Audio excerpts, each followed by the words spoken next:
What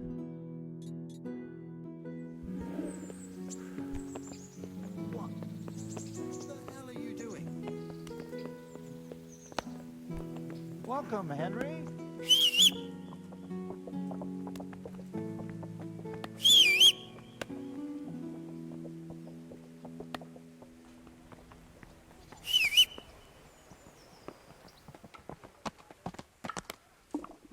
I feel quite hungry.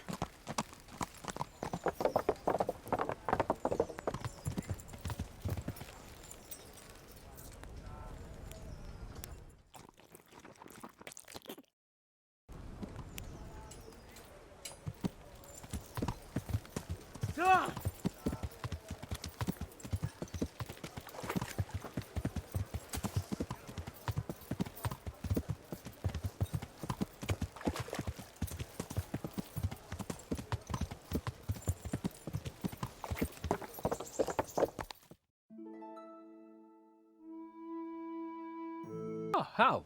Are you going to the meeting with Margrave Jobst as well? I am. What about Istvan? I assume... That we didn't catch him? No. Because if we had, you'd be the first one to know. Have no fear. We'll get him eventually. I hope you're right. Anyway, let's go and see what Jobst wants from us.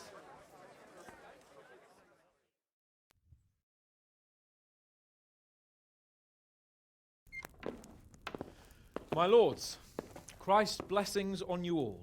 And on you, Lord Capon. And this is my son, Henry. I didn't know you had a son, Sir Redzig. It came as a bit of a surprise to young Henry, too. This gentleman here is John II of Liechtenstein, a member of my council. I'm honored, gentlemen. Come join us. Margrave Jobst was just about to tell us the reason for his visit. Your Grace? I'm sure we're all agreed, Your Graces, that all this unrest must come to an end. This kingdom needs a king. Question is, which king?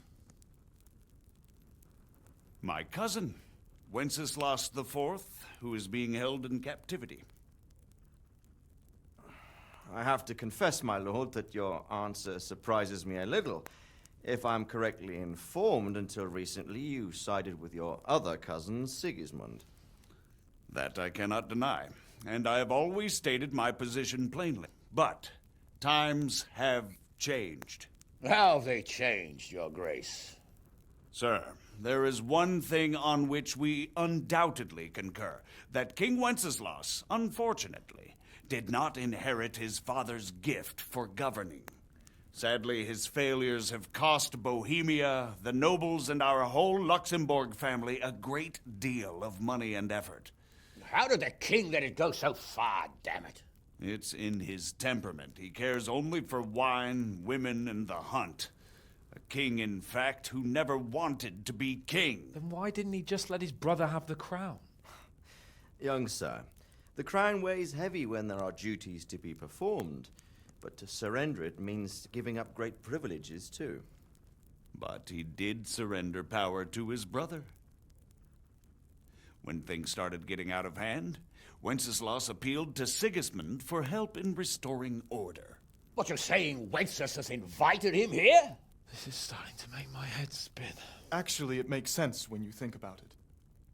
Sigismund wanted to re-establish the power of the whole House of Luxembourg.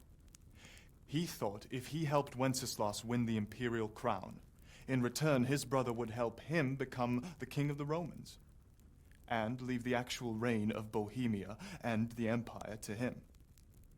Sigismund would govern, while Wenceslas could carry on doing what he was best at, enjoying the life of the imperial court. Why wasn't Wenceslas crowned Holy Roman Emperor long ago? He was already elected king of the Romans. All he had to do was go and let the Pope put the damn imperial crown on his head. Who knows? House wenches to spending time with the Pope. Well, so would I must admit. Sigismund's plan seemed sound enough, but it didn't quite work out, did it? It worked for a while. He and his brother reached an agreement. Sigismund took over administration of the kingdom and began planning Wenceslas's journey to Rome for the imperial coronation. But then Wenceslas realized he would just be a puppet with a crown. I must say, Margrave Jobst, Wenceslas and Prokop behave rather like naughty children in need of a good clout about the ears. Sigismund would agree. He was already planning his rule of Bohemia, and all of a sudden, the rug was pulled from under him. I'd say he lost his patience and decided he'd drag Wenceslas to the coronation kicking and screaming if he had to. Just like a naughty child, as you say. So he abducted him and your brother Prokop too, if I heard correctly. Correct. And you helped him do it, if I heard correctly. Yes, your graces, it's true.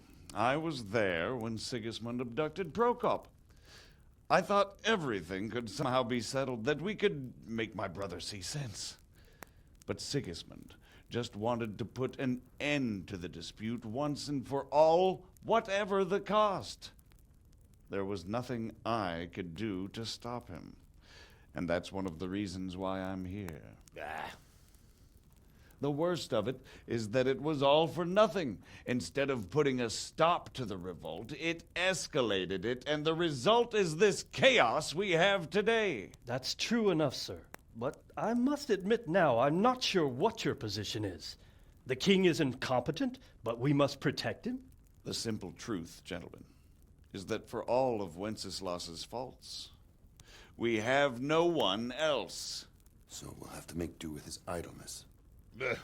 People like him, though. But what can we do now? Sigismund has the League of Lords behind him. Otto von Bergholf, Heinrich von Rosenberg. The situation has gotten completely out of control. Now even the nobles of the League of Lords are realizing that Sigismund wasn't the right choice. So now Berghoff is on your side. Are we to assemble an army together with him and face Sigismund on the field of battle? We're not in Hungary now. Such affairs may be settled elegantly, without unnecessary hostilities or expenses. I have negotiated an alliance with the Hungarian bishops, the Polish, and of course the Czech nobility, against Sigismund. Every day he is losing the ground under his feet, and that's why I need your help too. What kind of help, though? Sigismund has a massive army, and Rosenberg, Berghoff, and Prague are behind him. Do you have an army you could face him with? But that's not what I mean at all. There's been a revolt against Sigismund in Hungary, partly due to my efforts, and now he'll have to choose whether he wants to gain the Bohemian crown, which is a very risky enterprise, or hold on to the Hungarian one. He can't have both. And there's a tough struggle awaiting him in Hungary. I'm not sure he'll win, and Rosenberg and Berghoff know it too. They're not stupid. If the Bohemian nobility stands together, they will turn. We are men of little consequence, Margrave. Radzig here lost everything because of his alliance with Wenceslas. Sir Divish came within a hair of the same fate. Even Rattay is defenseless against Sigismund and the League of Lords. What's more, your grace, King Wenceslas languishes in captivity in Vienna. He can't rule too well from there. And what do you propose? To sit with your arms folded till the Bohemian lands are turned to ashes like scarlets? We have to put a stop to this senseless war. And do you know, sir, what the true position of the League of Lords is? I'm not on the best of terms with them at this moment, so you'll have to ask them yourselves. Yes. Why not? I'll go and visit Berghoff at his castle and we'll see what he tells me. You know, that's not such a bad idea, young sir. True. Though a little risky. I doubt Berghoff would harm a blue-blooded envoy. And you can find out what he has to say about developments and what the League of Lords is planning. Then we'll decide what to do next.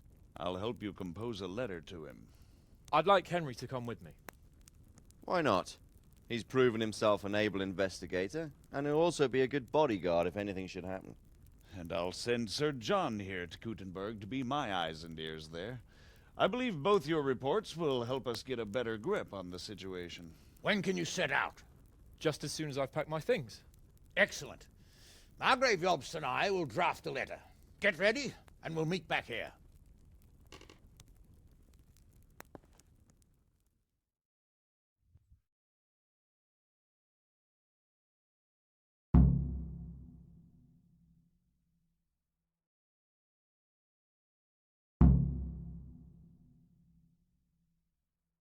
Quite so, Margrave.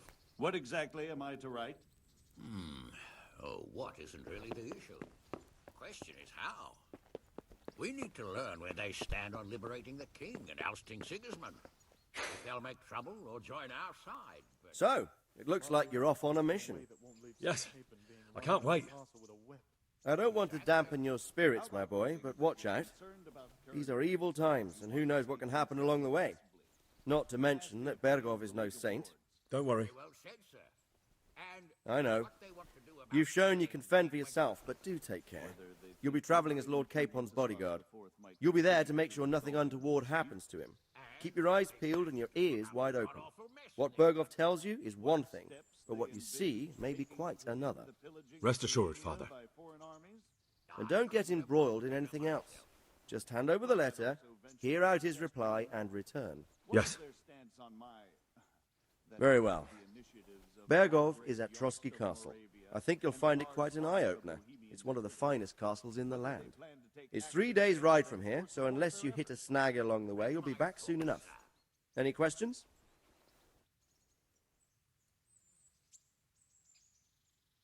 That's about all. Very well. Take the letter from Sir Hanush. And good luck, son. So what do you think of it all, Sir Divish? I think That makes two of us.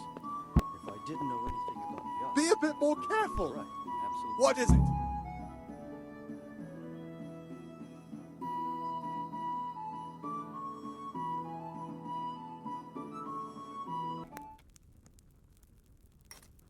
I believe we have written it well, gentlemen. Without a doubt. No one could deduce from this whether we are Sigismund's allies or foes. I must travel back to Brno now, but soon I will go to Brandenburg and I will stop here on the way back. By then, Sir Capon should be back and we can discuss how to proceed. Right. Before you leave, my lord, there is one thing that gives me no rest. Why did Sigismund come as a foe? It makes no sense. If I may, sir, I think I can explain. Oh, please enlighten us, young sir. I live not far from Hungary, where Sigismund reigns. It is a savage country, and the constant war with the Turks has hardened the people. They need a monarch with an iron hand. So when Sigismund felt the wind of revolt, he reacted as he would at home.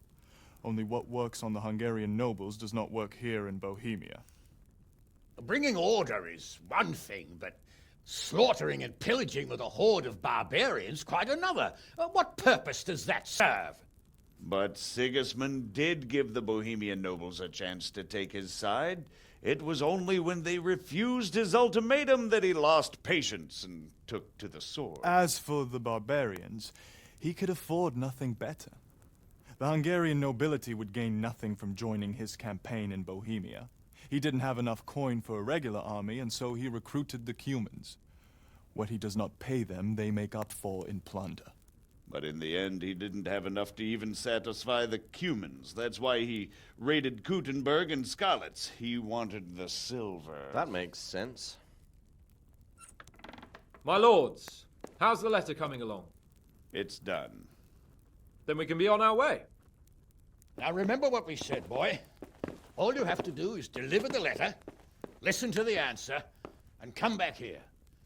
Don't provoke Berghoff in any way. Provoke? Me? Never, Uncle. We'll be back in a few days. Farewell, your graces.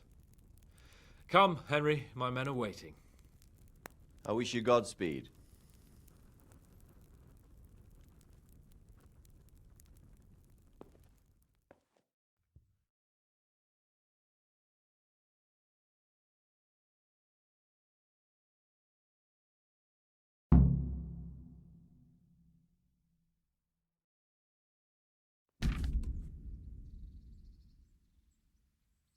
save you, Henry.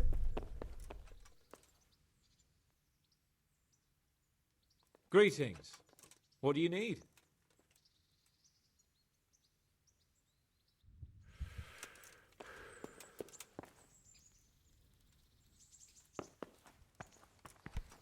What? What the hell are you doing? Are you serious?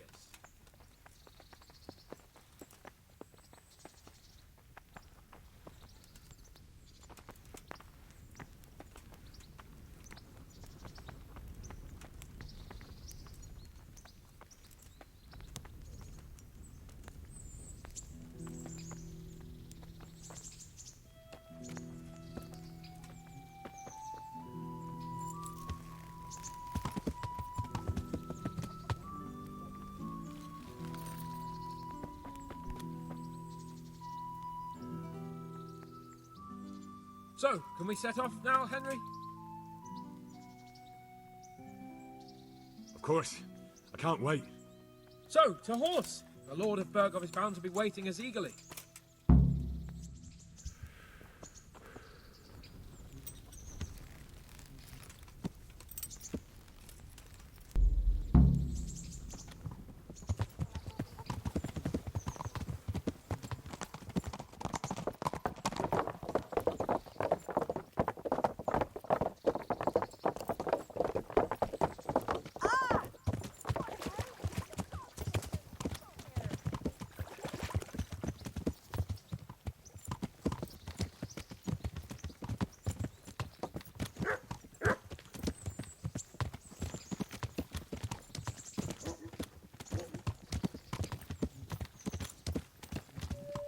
So, how is life as a high-born bastard? I'm getting used to it. What about Rodzig? Has he accounted for not owning up to you the whole time? He explained it. All will be well, I think. Glad to hear it. It's far more acceptable for a nobleman to befriend a noble bastard than a blacksmith's son. Mind you, don't come to blows with a blacksmith, my young lord.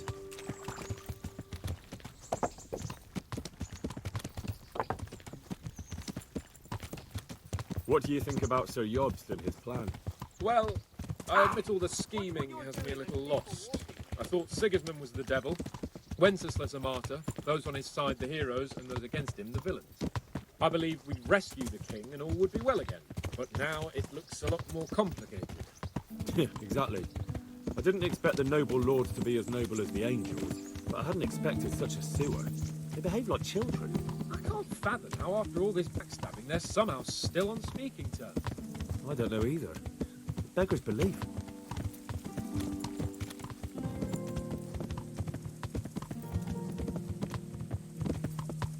Did you know that King Wenceslas is such a... Feckless drunkard? Not really. And to be honest, I'm not sure I wanted to know. I slept better believing my fate was watched over by a wise and powerful monarch. So did I. What a dismal world when you can't keep trust in your own king. On the other hand, times were better with him here than with him gone. Isn't that the truth?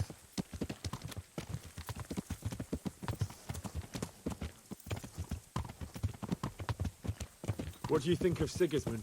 If I were him, I'd have had enough of my brother even sooner. But he's a monster. Look at what those hordes of his are getting up to here. What he did in Skalitz.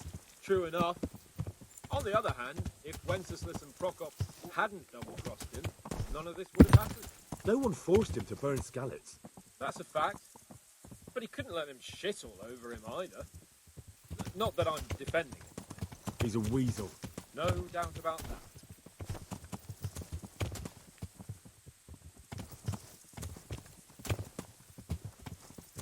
Do you know anything about Prokop? Ha! Sir Hanish could tell you a thing or two about. Yeah!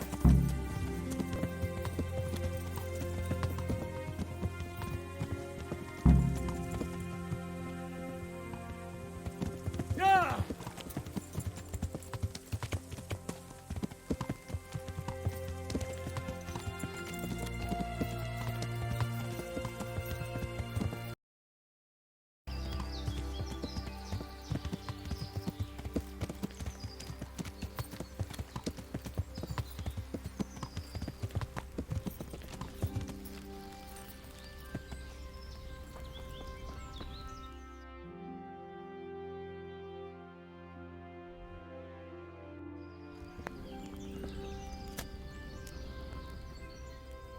about it, Henry? Can we go? Are you ready for this? Of course. At last I'll get to see more of the country and have a bit of an outing. Quite.